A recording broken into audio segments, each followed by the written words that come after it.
दो शब्द है, पहले नशा और दूसरा है नाश का द्वार। नशा किसे कहते हैं? नशे के लिए कहा जाता है लत, व्यसन।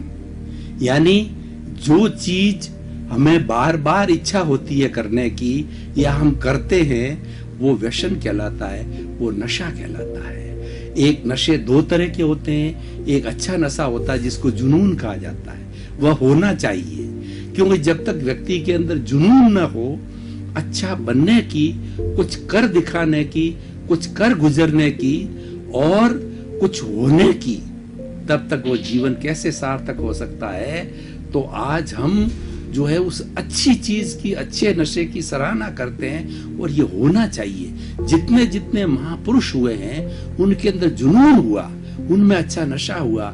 महात्मा गांधी, दयानंद सरस्वती, विवेकानंद, वर्तमान में हमारे नरेंद्र भाई मोदी, और हम पुराना इतिहास उठा करके देखें तो हमारे इतने भक्ति मार्गी जो संत हुए हैं, रैदास, कबीर, रसकांत, चैतन्य प्रभु, उनके अंदर जुनून था, उसके अंदर उनमें एक ललक थी। वह भी एक तरह का नशा था कि समाज के अंदर किस तरीके से भक्ति की धारा को बहाएं, किस तरीके से लोगों को वो जो ईश्वर के प्रति प्रेम की भावना पैदा करें और किस तरीके से व्यक्ति के अंदर जो है प्रेम पैदा किया जाए, तो उसकी सराहना की जाती है। लेकिन आज जो मैं जिस नशे की बात कर रहा हूँ वो नशा ऐसा है जो नाश का द्वार है। प्रारंभ तीन तरह की प्रवृत्तियां मनुष्य करता है, पहला वृत्ति, दूसरा प्रवृत्ति और तीसरा प्रकृति। वृत्ति किसे कहा जाता है? मन से, वचन से, शरीर से। ये तीन हमारे ऐसे सूत्र कहने चाहिए, ऐसे माध्यम है जिससे व्यक्ति संसार की सारी प्रवृत्तियां करता है। कुछ मन से करता है। मन से कैसे? कि मन से वर्तमान का चिंतन किया जाता है, भूतकाल की जो है स्मृति की जाती है और भविष्य काल की जो है कल्पना की जाती है, मन का कार्य है। और वचन का कार्य है कि बोलना, और अगर वचन न हो, व्यक्ति मूक रहे, तो वह किस तरीके से समाज के अंदर वार्तालाप करेगा। मूक व्यक्ति के लिए कहा गया है, आत्म अनुभव बात की जो कोई पूछे बात, सो गूंगा गुड़ खाई के कहे कौन मुख स्वाद। यहाँ गूंगे की भी बात कही गई है और बहुत बड़ी शिक्षा भी दी गई है कि आत्मा के अनुभव की बात करें तो वो कैसी बात है कि जैसे गूंगे को गुड़ दे दिया जाता है तो वो उसको खा करके बहुत मीठा और बड़ा आनंदित हो रहा है, लेकिन एक्सप्रेस नहीं कर पाता है क्योंकि उसके अंदर रसनेंद्रिय उसकी काम नहीं करती, वो गूंगा है। इसी तरीके से आत्मा के अनुभव की बात जो है अनुभव गम्य है, ये एक्सप्रेस नहीं की जा सकती है। गूंगा जैसे एक्सप्रेस नहीं कर सकता है, वैसे आत्मा के अनुभव की बात अनुभव की जाती है, शब्दों में कही नहीं जाती है। तो हम बात कर रहे थे वाणी की, वचन की, और तीसरा होता काया, जिस शरीर से सारा काम होता है। शरीर माध्यम खलु धर्म साधनम, ये शरीर से जो है धर्म की साधना करते हैं, हम शरीर से कर्म योग करते हैं, शरीर से हम ज्ञान योग करते हैं, शरीर से जो हम भक्ति योग करते हैं, ध्यान योग करते हैं। ऐसा कोई भी कार्य नहीं है इस दुनिया का जो बिना शरीर के किया जा सके, और हर प्राणी शरीर के माध्यम से सब तरह की प्रवृत्ति करता है। तो ये मन वचन काया हमारे तीन माध्यम हो गए, प्रवृत्ति हो गया।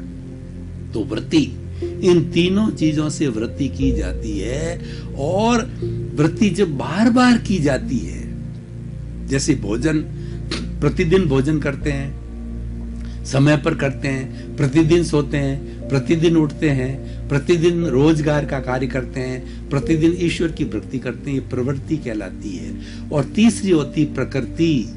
व्यक्ति लगातार जिस चीज को बार बार बार बार करता रहता है वह उसकी प्रकृति, उसकी नेचर, उसका स्वभाव बन जाता है। तो वृत्ति से प्रकृति, प्रकृति से वृत्ति से प्रवृत्ति, प्रवृत्ति से प्रकृति बनती है। और भाई और बहनों, दर्शकगण, श्रोतागण, मैं आपको इसके संदर्भ में बताना चाहता हूं कि व्यक्ति पहले नशा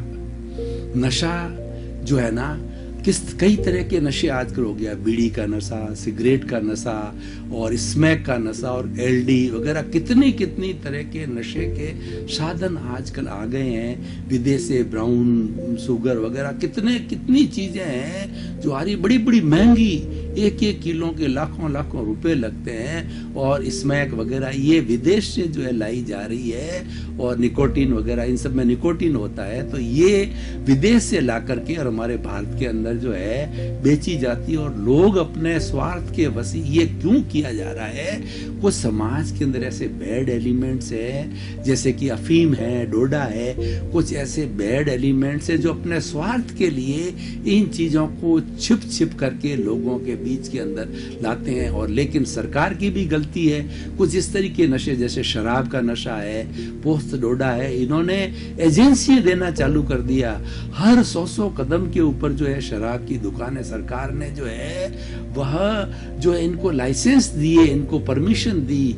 तो ये एक सरकार ने अच्छा कार्य नहीं किया है। और बहुत से स्टेट के अंदर अब शराबबंदी, जैसे बिहार में है, गुजरात के अंदर है, तो वहां पर जो है शराबबंदी लागू कर दी गई। और ये अच्छा भी है भाई और बहनों, क्योंकि शराब एक ऐसा नशा है जो व्यक्ति का वो बेभान हो जाता है, वो पशुवत हो जाता है, और नशे में धुत होकर के वो नाली के अंदर पड़ा रहता है, वो सड़क के ऊपर पड़ा रहता है, उसको होश ही नहीं होता है कि मेरे ऊपर से कोई भी गाड़ी वाहन चला जाएगा और मैं जो है मर जाऊंगा। और वो नशे की धुत के अंदर अपनी माँ को गाली दे देता है, पत्नी को गाली देता है, बच्चों को पीटता है, यानी पशुवत हो जाता है, वो दानव हो जाता है, क्योंकि वो बेभान हो जाता है। उसकी इंद्रियां, उसका मेंटल जो है बैलेंस है, उसके वश में नहीं होता है।